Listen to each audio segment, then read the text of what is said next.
In 1920, after nearly a century of marches, petitions, and protests, the 19th Amendment was passed, granting women the right to vote. Following the ratification of this amendment, the first wave of feminism drew to a close. Then, in 1942, when World War II began, men left to go fight for their country, leaving corporations and factories desperate for workers. This absence of men in the workplace made it necessary for women and immigrants to make their place until their return.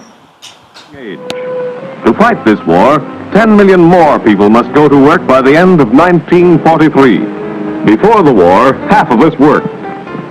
The other 50 million kept house, went to school, played, or looked for work. Today, employment offices are deserted. We must call upon women. At first, women go into service jobs, releasing men for the Army and for war industries. Out of 50 million women at the beginning of the war, 10 million were working. In war towns all over the United States, women are called upon to leave their homes and take jobs. Among our young unmarried women and among older women whose children are grown, we have a large reserve. They discover that factory work is usually no more difficult than housework. Employers find that women can do many jobs as well as men, some jobs better. This newfound independence that women were given offered them more freedom and financial security, which supported them and their families while their husbands were away. With this need for more female workers, there was a boom in advertising and propaganda promoting women to join the workforce. Thus, Rosie the Riveter was born. After World War II, men returned to work in the factories, forcing women to go back to their roles as housewives. Post-World War II baby boom led to the awakening of a consumer culture, forcing women to take minimum wage jobs, which were often secretarial work to support their expected American lifestyle. This was known as the double day. Exhausted women had to take on the responsibilities of the upkeep of their home and working while their children were at school.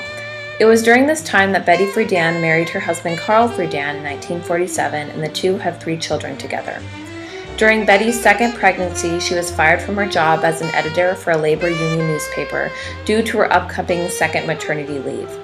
After I was fired for being pregnant, I was technically a housewife, and it was the era that I later analyzed, the feminine mystique, when career woman was a dirty word, and so I didn't want a career anymore, but I had to do something. This sparked Betty's interest and awareness for the difficult and confining life of the housewives. Friedan explained her experiences as a housewife in an interview with PBS, stating that there were many parts of the accepted role of women at that time that were genuinely satisfying. Certainly little kids are, in raising them, cooking can be okay, as can messing around with the decor of your house and so on and so forth. But for my generation and those that followed us, of educated women, you could be plenty busy as a housewife, mother, when your kids were little, but that's not enough. When the lifespan of American women is approaching 80 years, as ours was, having kids is not going to take it up. Betty was asked to conduct a survey at her alumni reunion in 1957 at Smith College, in protest of the book Modern Women, The Lost Sex, which stated that too much education was making American women frustrated in their roles as women. Betty's questionnaire did not disapprove that education was overwhelming for women, but it also showed that her former classmates were unhappy with their role as housewives. With the information from the questionnaire, Betty Friedan wrote an article that was turned down by women's magazines. She had never had an article turned down, and she quickly realized that her writing was threatening to the culture of American women. This was what led to the creation of the idea of the feminine mystique. Betty realized that she had to write a book because no magazine would let her publish her findings. When the feminine mystique came out, it brought forth a problem with no name. More specifically, women were dissatisfied with their limited lives and their limited role in society. Look at this mess. The way he throws his clothes around. It wouldn't hurt His Highness a little interest in the house. I'm the one who's married, but he can act as if he were single. He wouldn't dream of wearing a wedding ring, no matter how much I tell him I like it. But I'm as good as he is. I've got a brain of my own, and I intend to make the most of my life, too. Yes, I want a home and kids, but I'm not going to be a fool like Mother, bending over a wash tub all her life while Dad went around as free as air. A woman's place is in the home. Why, His Highness ought to wear side whiskers and carry a gold-headed cane. If he thinks I'm going to obey his every command, he can get right out of my life. And I mean it, right out of my life. Betty loved her kids, her house, and many parts of her American lifestyle. These were sacrificed for the second wave of feminism. Her children were marginalized in school and carpools, and Betty and her husband were no longer included in social get-togethers with their friends. She realized that she was too threatening to other mothers and housewives who had not yet come to terms with their lives. In Friedan's newfound popularity, she was able to bring awareness to issues that had never been discussed in popular culture. She initiated the discussion about the submissive roles of women in their daily lives, and that the advertisements and average middle-class lifestyle were supported by this. Throughout the book, Betty brought up many thought-provoking questions which shook housewives to their core. Each suburban wife struggles with it alone. As she made the beds, shopped for groceries, matched slipcover material, ate peanut butter sandwiches with her children, chauffeured Club Scouts and brownies, lay beside her husband at night, she was afraid to even ask herself the silent question, is this all? This was only the starting point for Betty. She opened the doors to women and their identities, and she fought to alter the way women were treated and advertised into mainstream society. These advertisements began to cater more towards women's need to be a housewife and persuaded them that they needed expensive things to make their days easier and better. Friedan said over and over again, stories in women's magazines insist that women can know fulfillment only at the moment of giving birth to a child. They deny the years when she can no longer look forward to giving birth, even if she repeats the act over and over again. In the feminine mystique, there is no other way for women to dream of creation or the future. There is no other way she can even dream about herself except as her children's mother, her husband's wife. In the feminine mystique, the issue of advertising and its twisted goals was brought up and contested. Friedan stated that American women were infantilized, sexualized, and shown as incapable of serious thought or work. Give her to somebody else. I ask for a man. We don't have a man with her qualifications. Seriously, Brad, if you treat her right, she might make you a darn good employee. What do you mean, treat her right? Get that chip off your shoulder. What's wrong with her? She's a woman, isn't she? Now, wait a minute. You got a lot of women in your department. What's wrong with one more? Did you ever hear of the straw that broke the camel's back? All these things you've been talking about. Marriage, absenteeism, personality problems. Aren't they really just a part of life? Part of a woman's life, maybe. Betty aimed to disapprove the advertisement's concepts regarding their submissive views of women. This frustration was widely realized and understood by a majority of the housewives and belittled women reading Friedan's book. This feeling of being unhappy and unsatisfied was unfortunately common. These accepted feelings of oppression were what caused a sense of unity and drive to fight back against the expectations of middle-class white American women.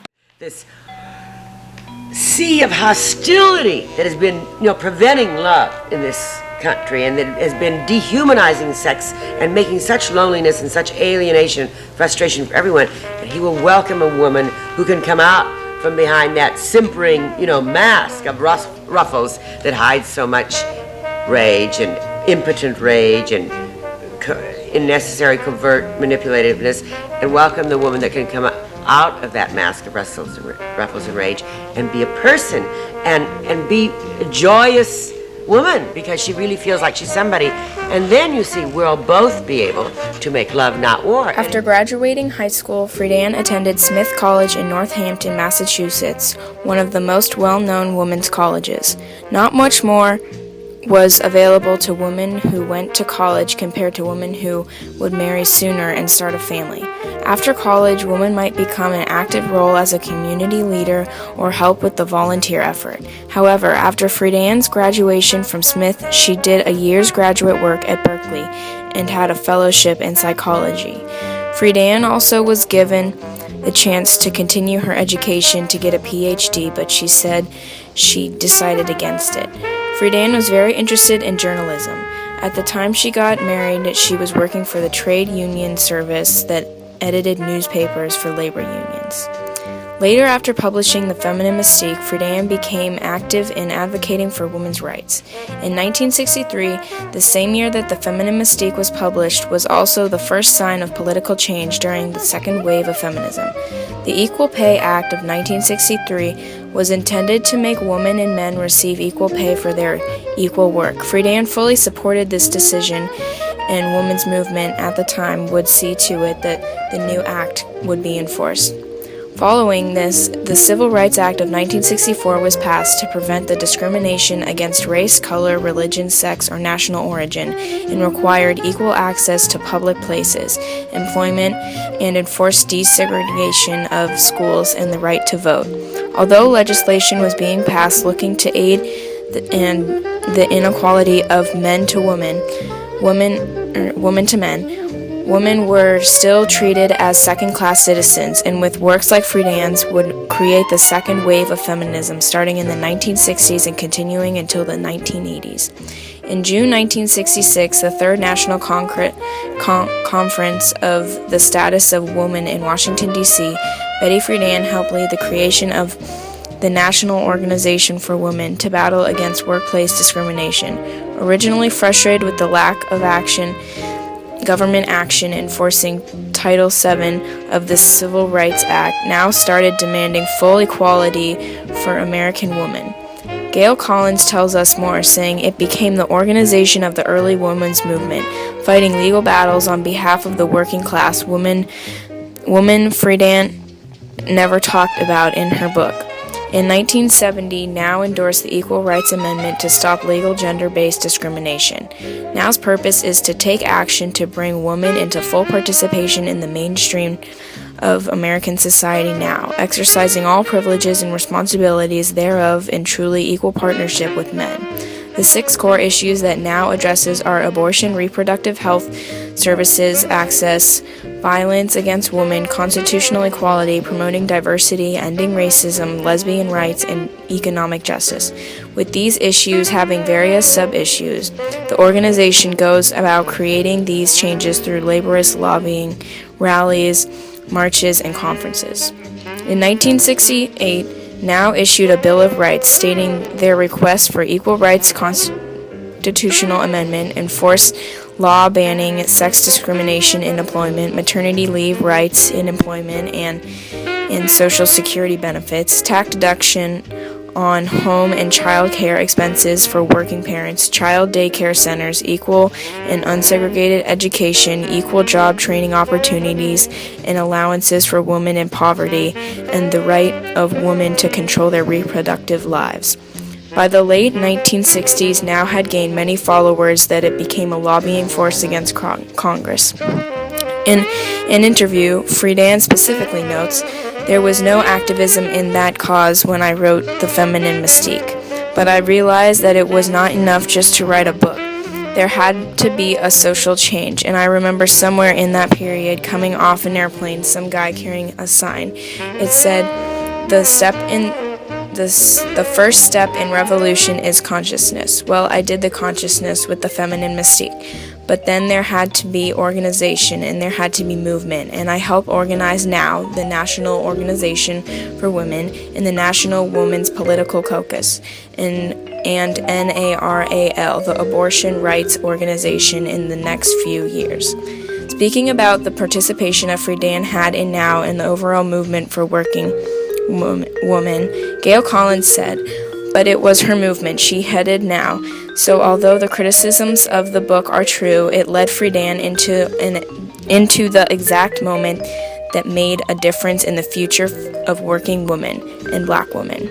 Friedan's participation in the National Women's Political Caucus was significant. She helped to get women into running for office and be seated delegates at national conventions. The NWPC strongly supported the Equal Rights Amendment. Friedan insisted that women should have a voice in the political process. In 1972, the NWPC leaders met with heads of Democratic and Republican national committees, gaining their pledges to work toward 50% representation for women delegates at the 1972 national conventions. The NWPC continued to push for women's political representation to battle for women's equality. Women also had a battle with their right of education. In 1972, Title IX portion of the United States Education Amendment stated that no person in the United States shall, on the basis of sex, be excluded from participation, be denied the benefits of, or be subjected to discrimination under any education program or activity receiving federal financial assistance. This was supported by multiple women's organizations and Friedan. Friedan also supported women's abortion rights in the 1970s. She helped found the National Abortion Rights Action League. Marian Kaplan discusses how active Betty Friedan was. In 1970, she organized a nationwide women's strike for equality, in which 40,000 to 50,000 women marched down Fifth Avenue in New York City to show that the women's movement had a broad and powerful base. Now in the NWPC also supported women's abortion rights. Following this, in the 1973 Roe v. Wade decision by the United States Supreme Court on the issue of abortion, ruled it unconstitutional for state law to ban abortions except to save the life of the mother. And so women continue to work hard and fight for their right of equality to men and self-ruling. The fight for equal rights and treatment is still being fought today. Feminism is alive and striving to gain equal pay, abortion rights, freedom to marry who you please, and much more. As Betty Friedan said in reference to today's wave of feminism, we've come a long way, but we haven't begun to go far enough. Where I think the movement is vulnerable, creating battle lines between men and women, old and young, black and white, isn't going to meet anyone's needs. We need to integrate our objectives for jobs into economic policy discussions. We need to be actively engaged in corporate settings, fighting for the kind of changes that will make the workplace responsive to the changing needs of women and men.